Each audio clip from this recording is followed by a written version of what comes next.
نحمدہ و نصلی علی رسولہ الکریم، اما بعد۔ محترم سامعین و سامعات، السلام علیکم ورحمۃ اللہ وبرکاتہ۔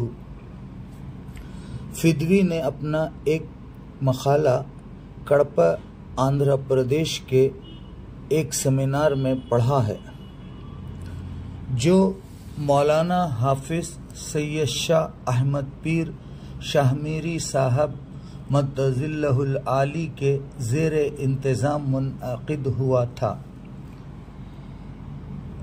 اس مقالے کی اہمیت و افادیت کے پیش نظر آپ حضرات کرام کی خدمت میں پیش ہے۔ مقالے کا عنوان حضرت شاہ کمال رحمۃ اللہ علیہ کے احسان و سلوک اور تصوف سے متعلق اہم باتیں، داعی احسان حضرت مولانا سید شاہ صبغت اللہ حسینی بختیاری علیہ رحمہ کے ملفوظات کی روشنی میں۔ صاحب مخزن العرفان جامع دکن حضرت شاہ کمال الدین ثانی المعروف بشاہ کمال سلسلہ شاہ میریہ کے ایک صاحب دیوان، شاعر اور کثیر التصانیف بزرگ گزرے ہیں۔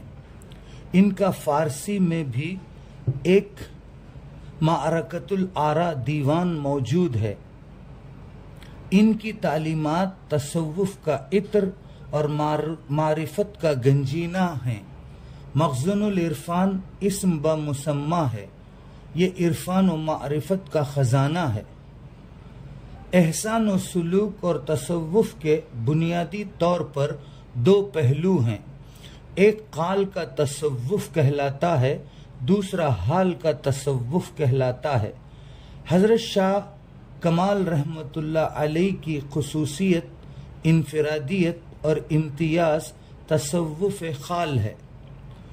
زمانہ قدیم میں خانقاہوں میں صوفیاء کرام کی خدمات اور ان کی تعلیمات کو سمجھنے اور اس پر عمل پیرا ہونے کے لیے حضرت شاہ کمال رحمۃ اللہ علیہ کے مخزن العرفان کا خصوصی درس ہوا کرتا تھا۔ چنانچہ داعی احسان حضرت مولانا سید شاہ صبغت اللہ حسینی بختیاری علیہ رحمہ نے اپنے ملفوظات میں انسانی زندگی کی تشکیل سے متعلق صوفیاء کرام اور خاص طور پر مخزن العرفان کی تعلیمات کی روشنی میں نہایت اہم باتیں ارشاد فرمائی ہیں۔ ان باتوں کو راغب اپنے الفاظ میں پیش کرنے کی سعادت حاصل کر رہا ہے۔ انسانی زندگی کی تشکیل میں محبت، اطاعت، ایثار کی نہایت اہمیت ہے۔ اگر انسان ان تین نقطوں کو اپنے ذہن میں اتار لے اور دل میں پیوست کر لے تو انشاءاللہ اس کے لیے کلی دین اور پورے اسلام کو سمجھنا اور اس پر عمل پیرا ہونا آسان ہو جاتا ہے۔ امت مسلمہ میں جو فکری خرابیاں اور عملی کوتاہیاں ہیں، ان سب کا اساسی سبب ان بنیادی نقطوں کو نہ سمجھنا ہے۔ یہ تین نقطے در حقیقت ایسے انسانی جذبات ہیں جو انسان کی فطرت اور ضرورت ہیں۔ ان سے بچنا اور انہیں نظر انداز کرنا انسان کے بس اور اختیار میں نہیں ہے۔ اگر ان فطری جذبات کو صحیح رخ پر نہ ڈالا گیا اور راہ راست پر نہ لگایا گیا تو انسان اپنی دنیاوی و اخروی زندگی تباہ و برباد کر لیتا ہے۔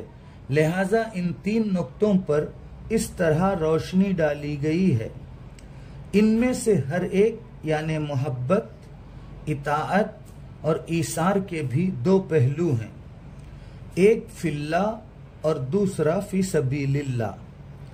محبت فی اللہ سے مراد اللہ سے محبت کرنا ہے، اللہ کے احسانات و انعامات کو استحضار و شعور رکھتے ہوئے اس کی مرضیات و نامرضیات، اس کی پسند و ناپسند کا پاس و لحاظ رکھنا محبت فی اللہ ہے۔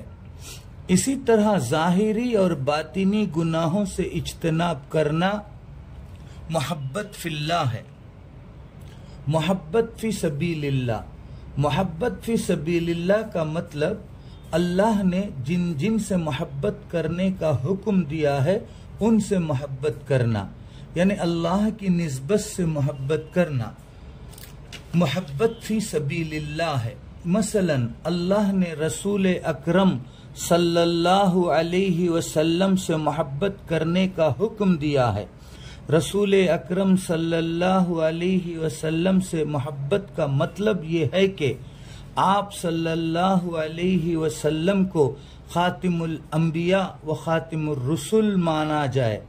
اسی طرح آپ صلی اللہ علیہ وسلم کو سید الانبیاء و سید الرسل، افضل الانبیاء و افضل الرسل تسلیم کیا جائے، اور آپ صلی اللہ علیہ وسلم کو اللہ کا سب سے بڑا محبوب اور سب سے بڑا حبیب جانا جائے۔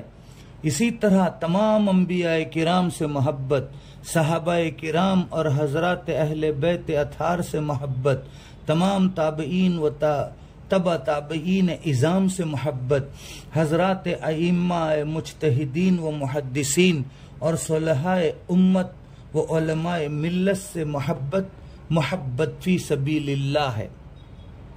یہاں ایک نقطے کو اچھی طرح سمجھنے کی ضرورت ہے، یعنی اللہ نے جن سے جیسی اور جتنی محبت کرنے کا حکم دیا ہے ان سے ویسی اور اتنی محبت کرنا محبت فی سبیل اللہ ہے۔ اس کا مطلب درجات و مراتب کا لحاظ ضروری ہے۔ اس میں انسان غلو و خلو سے کام لے تو نہ صرف ثواب سے محروم ہوتا ہے بلکہ بسا اوقات گناہ کا مرتکب ہو جاتا ہے۔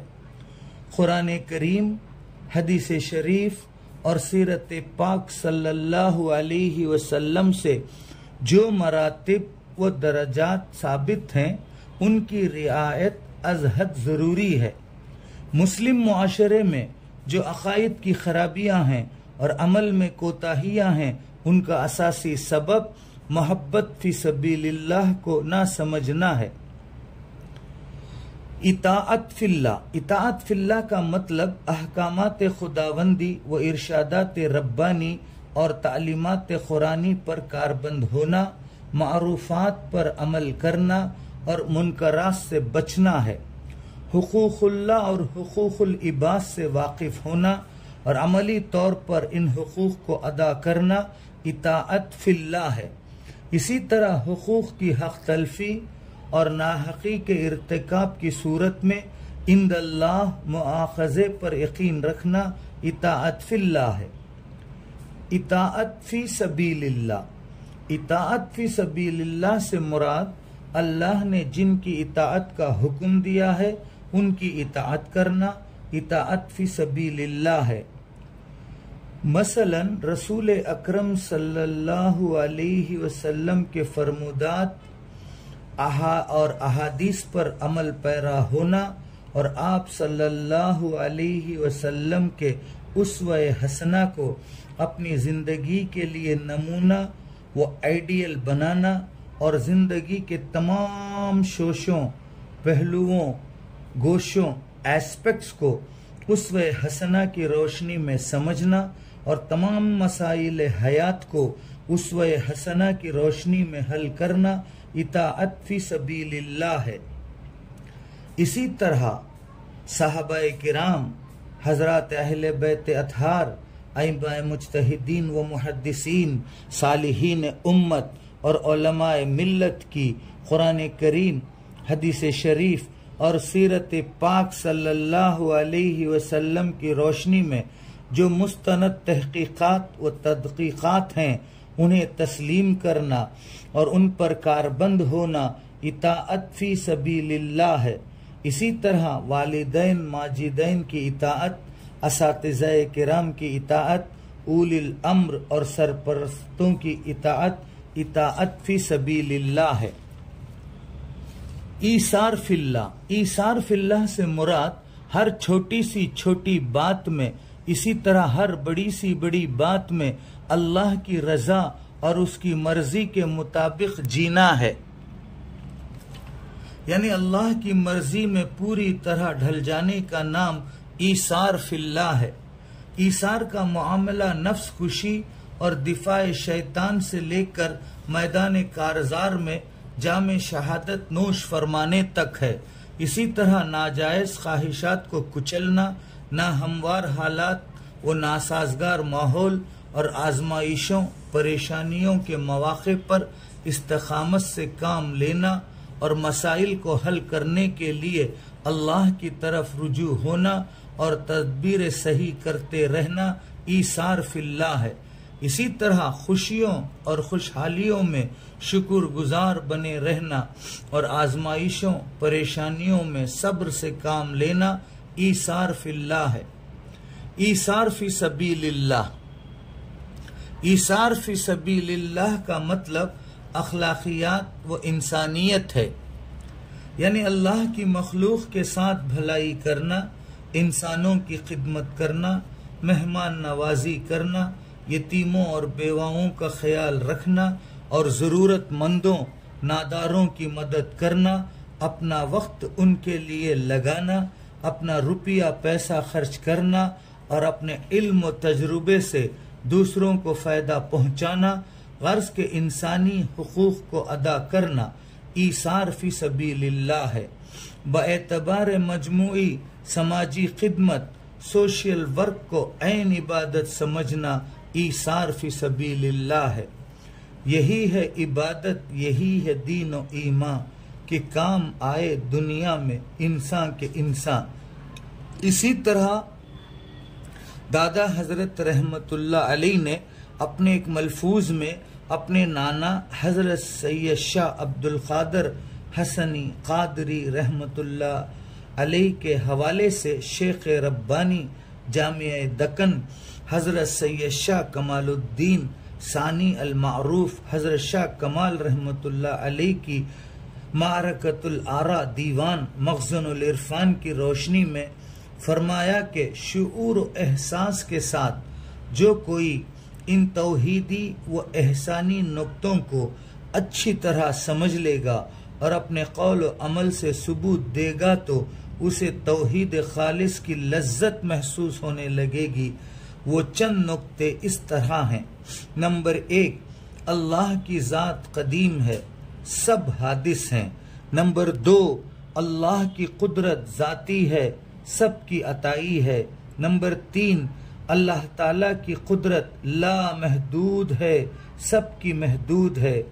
نمبر 4، اللہ باقی ہے، سب فانی ہیں۔ نمبر 5، اللہ حاضر ہے، سب غائب ہیں۔ نمبر 6، اللہ خالق ہے، سب مخلوق ہیں۔ نمبر 7، اللہ رازق ہے، سب مرزوق ہیں۔ نمبر 8، اللہ مالک ہے، سب مملوک ہیں۔ نمبر 9، اللہ الصمد بے نیاز ہے، سب محتاج ہیں۔ نمبر 10، اللہ غنی ہے، سب فقیر ہیں۔ میں اپنے اس مقالے کو حضرت شاہ کمال رحمت اللہ علیہ کے اس جامع شعر پر ختم کر رہا ہوں جو تصوف و سلوک اور تزکیہ و احسان کا ماحصل ہے۔ صوفیاء کا یاد رکھ قاعدہ کلیہ، خلق نہ ہو جائے حق، عبد نہ ہو جائے رب۔ وآخر الدعوانا ان الحمد للہ رب العالمین۔